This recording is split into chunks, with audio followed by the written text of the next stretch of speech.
Bajo el brillo de la luna, Saga Lindon 1 por Julia Quinn. Capítulo 3. Tap, tap, tap, tap. Victoria se despertó de golpe y se enderezó en un segundo. ¡Victoria! Se oyó un susurro detrás de la ventana. ¿Robert? Salió de la cama y se asomó. Necesito hablar contigo. Es urgente. Victoria paseó la mirada por su cuarto, le pareció que todos los habitantes de la casa dormían y dijo: Muy bien, entra. Si a Robert le extrañó que le invitara a entrar a su alcoba, cosa que no había hecho nunca antes, no lo mencionó. Pasó por la ventana y se sentó en la cama. Curiosamente no intentó besarla ni estrecharla en sus brazos, sus formas habituales de saludarla cuando estaban a solas. ¿Qué ocurre, Robert?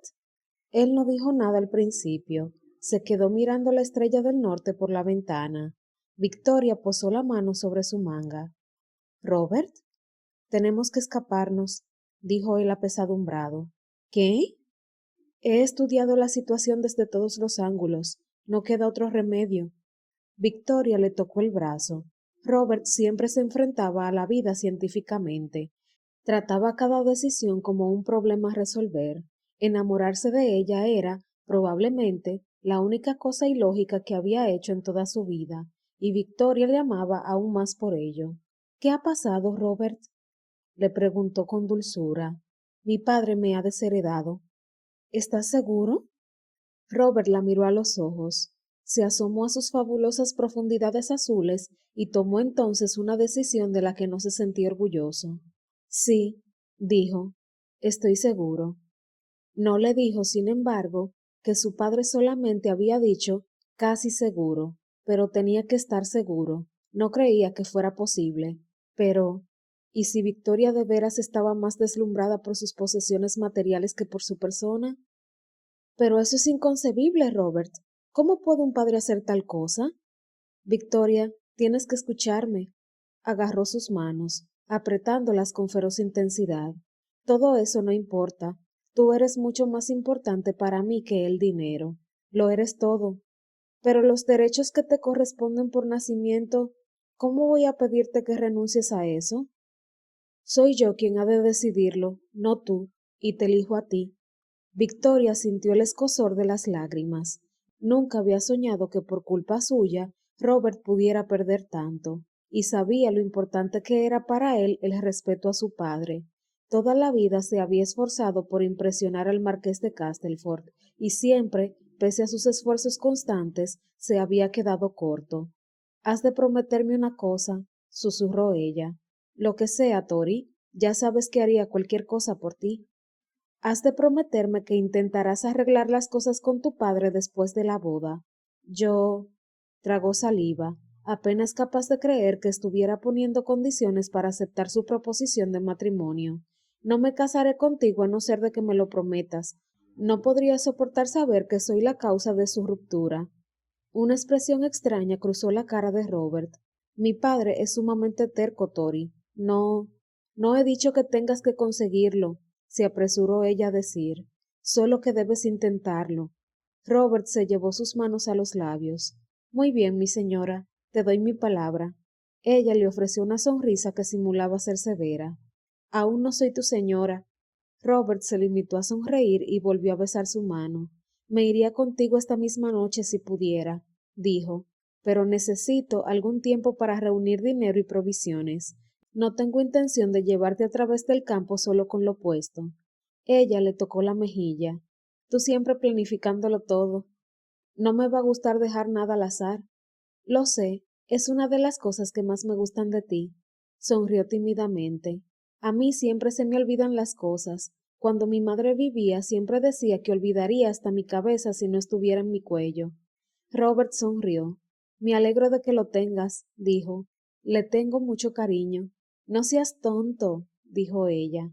Solamente intentaba decir que es agradable saber que te tendré a ti para mantener mi vida en orden. Robert se inclinó y besó sus labios con toda delicadeza. Eso es lo único que quiero, hacerte feliz. Victoria le miró con los ojos húmedos y escondió la cara en el hueco de su hombro.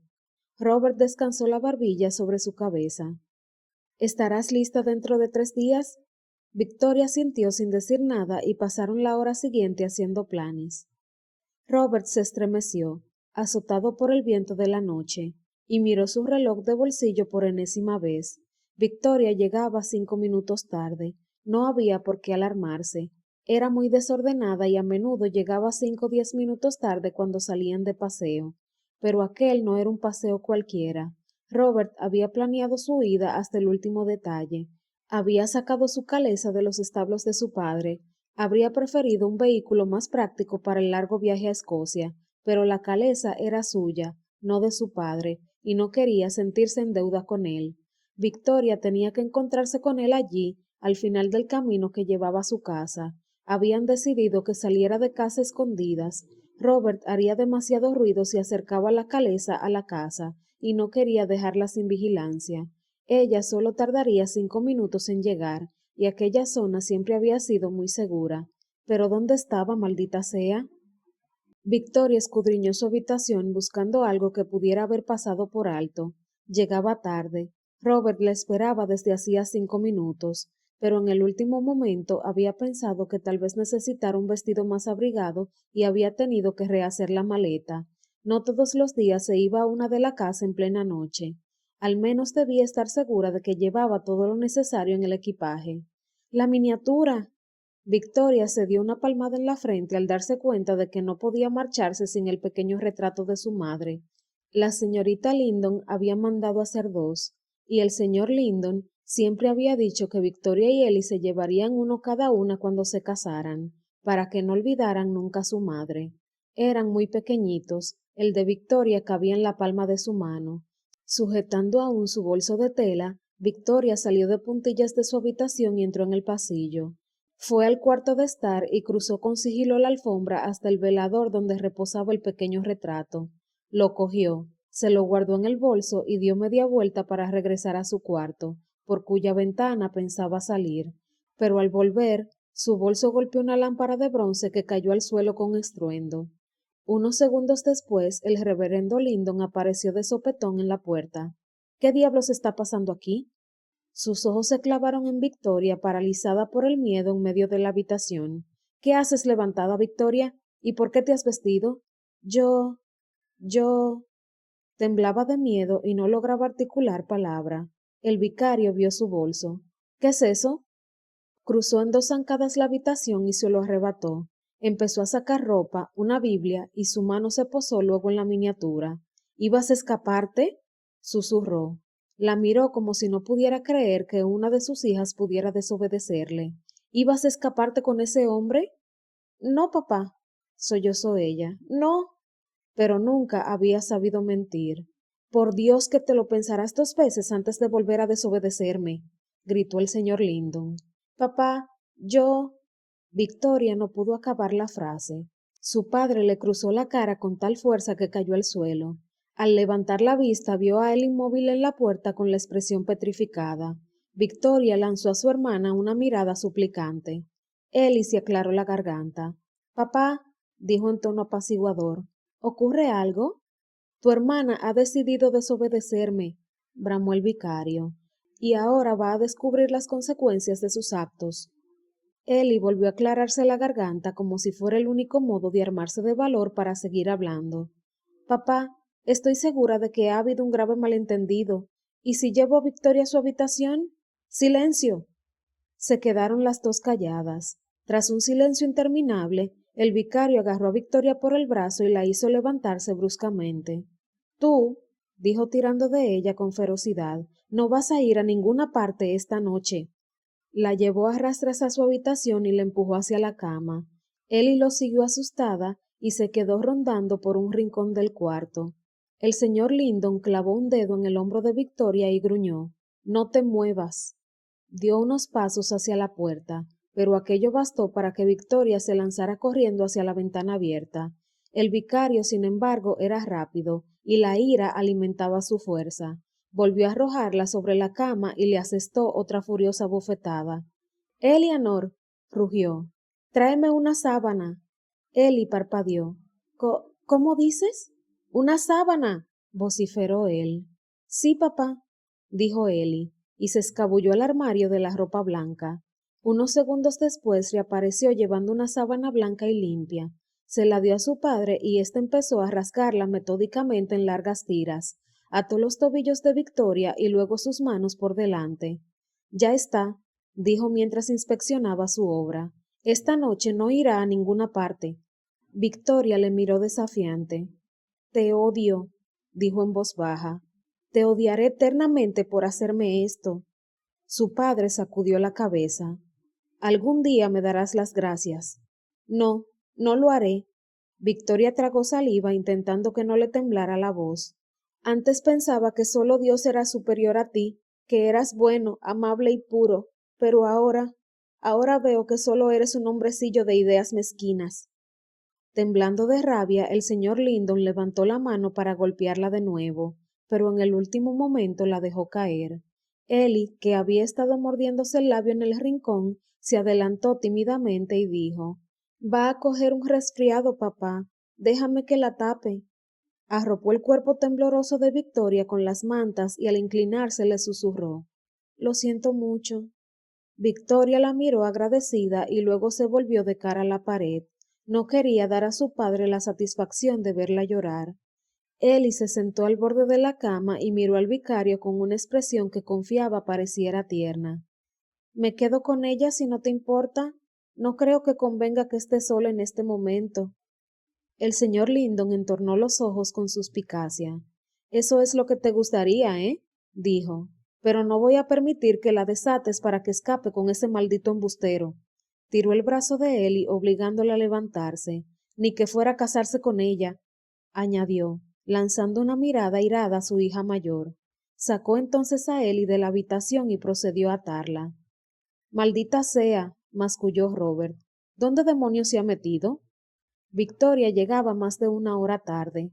Robert se la imaginaba violada, golpeada, asesinada, aunque era extremadamente improbable que nada de eso hubiera ocurrido en aquel corto trecho de camino.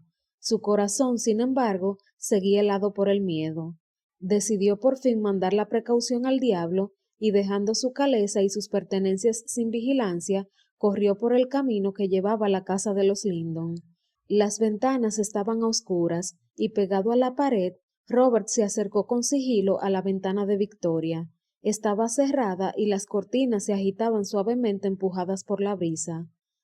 Sintió náuseas al inclinarse hacia adelante.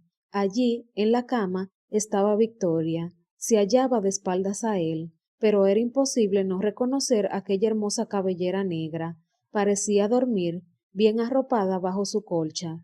Robert se dejó caer al suelo y aterrizó con un golpe suave y sordo. Dormida. Se había ido a la cama y le había dejado esperando en plena noche. Ni siquiera le había enviado una nota. Notó que algo se revolvía en sus tripas al darse cuenta de que su padre debía de tener razón a fin de cuentas. Victoria había decidido que sin su dinero y su título no era tan buen partido. Pensó en cómo le había suplicado que arreglara las cosas con su padre, lo cual se traduciría en la recuperación de su fortuna. Creía que se lo había pedido porque estaba preocupada por su bienestar, pero ahora se daba cuenta de que nunca le había preocupado el bienestar de nadie, excepto el suyo propio. Él le había entregado su alma, su corazón, y no había sido suficiente. 18 horas después, Victoria corría por el bosque. Su padre la había mantenido prisionera toda la noche y el día siguiente hasta bien entrada la tarde. Al desatarla, la había sermoneado severamente diciéndole que debía comportarse y honrar a su padre. Pero 20 minutos después, Victoria salió por la ventana y echó a correr. Robert estaría frenético o furioso. Victoria no lo sabía, y le daba no poco miedo averiguarlo. Cuando Castleford Manor apareció ante su vista, se forzó a aminorar el paso. Nunca había estado en casa de Robert, era siempre él quien iba a la suya. Ahora se daba cuenta de que Robert temía que su padre se pusiera grosero con ella tras la vehemente oposición que mostró a su posible enlace. Llamó a la puerta con mano temblorosa. Abrió un criado de librera y Victoria le dio su nombre y añadió que deseaba ver al conde de Macclesfield. No está aquí, señorita, contestó el criado. Victoria parpadeó. ¿Cómo dice? Se fue a Londres esta mañana temprano. Pero eso no es posible. El criado la miró con condescendencia. El marqués ha pedido verla si venía usted. ¿El padre de Robert quería hablar con ella? Aquello era aún más increíble del hecho de que Robert se hubiera ido a Londres. Aturdida, se dejó llevar por el inmenso vestíbulo hasta una salita de estar. Paseó la mirada a su alrededor. Su familia nunca había tenido muebles tan opulentos y, sin embargo, supo instintivamente que no la habían llevado al mejor salón de la casa. Unos minutos después apareció el marqués de Castleford. Era alto y se parecía mucho a Robert, salvo por las arruguitas que tenía en torno a la boca, y sus ojos también eran distintos, más inexpresivos. Usted debe ser la señorita Lindon, dijo. Sí, contestó ella muy erguida. Su mundo se estaba derrumbando, pero no iba a permitir que aquel hombre se diera cuenta. He venido a ver a Robert. Mi hijo se ha marchado a Londres. El marqués hizo una pausa. A buscar esposa. Victoria dio un respingo. No pudo evitarlo. ¿Se lo ha dicho él? El marqués no dijo nada. Prefirió tomarse un momento para sopesar la situación. Su hijo le había confesado que pensaba escaparse con aquella muchacha, pero ella había faltado a su promesa. La presencia de Victoria en Castleford y su actitud casi desesperada parecían indicar lo contrario. Era evidente que Robert no estaba al tanto de lo sucedido cuando recogió sus cosas como un loco y juró no regresar nunca a aquella comarca. Pero el marqués no pensaba permitir que su hijo arrojara su vida por la ventana por culpa de aquella muchachita insignificante. Así pues, dijo, sí, ya es hora de que se case, ¿no le parece? No puedo creer que me esté preguntando eso. Mi querida señorita Lindon, usted no ha sido más que una diversión. Sin duda es consciente de ello. Victoria no dijo nada. Se limitó a mirarle horrorizada. Ignoro si mi hijo se salió con la suya con usted o no, pero francamente tampoco me importa. No puede hablarme así. Mi querida niña, yo puedo hablarle como se me antoje. Como le iba diciendo, ha sido usted un entretenimiento. No puedo justificar la actuación de mi hijo, desde luego. Es de muy mal gusto desflorar a la hija de un vicario de pueblo. Robert no ha hecho tal cosa. El marqués la miró con condescendencia. Sea como sea, es usted quien ha de preocuparse por mantener su virtud intacta, no él. Y si no lo consiguió, bueno, es problema suyo. Mi hijo no le prometió nada. Sí que lo hizo, dijo Victoria en voz baja. Castleford levantó una ceja. ¿Y usted le creyó? Victoria sintió de pronto las piernas entumecidas y tuvo que agarrarse al respaldo de una silla para no caerse. Dios mío, murmuró. Su padre había tenido razón desde el principio. Robert no pensaba casarse con ella. Si no, habría esperado para ver por qué no había ido a reunirse con él. Seguramente la habría seducido de camino a Gretna Green y entonces... No quería pensar en el destino que había estado a punto de abrazar. Recordaba que Robert le había pedido que le demostrara cuánto le quería, con qué avidez había intentado convencerla de que sus intimidades no eran pecaminosas. Se estremeció. En el espacio de un segundo había perdido la virginal inocencia. Le sugiero que abandone usted la comarca, querida, dijo el marqués. Le doy mi palabra de que no hablaré con nadie de su pequeño desliz, pero no puedo prometerle que mi hijo vaya a ser tan discreto como yo. Robert. Victoria tragó saliva. La idea de volver a verle la acongojaba. Sin decir una palabra más, dio media vuelta y salió de la habitación. Más tarde, esa noche, extendió un periódico sobre su cama y leyó los anuncios de trabajo en busca de una colocación. Al día siguiente, envió varias cartas solicitando puestos de institutriz. 2 semanas después, se había marchado.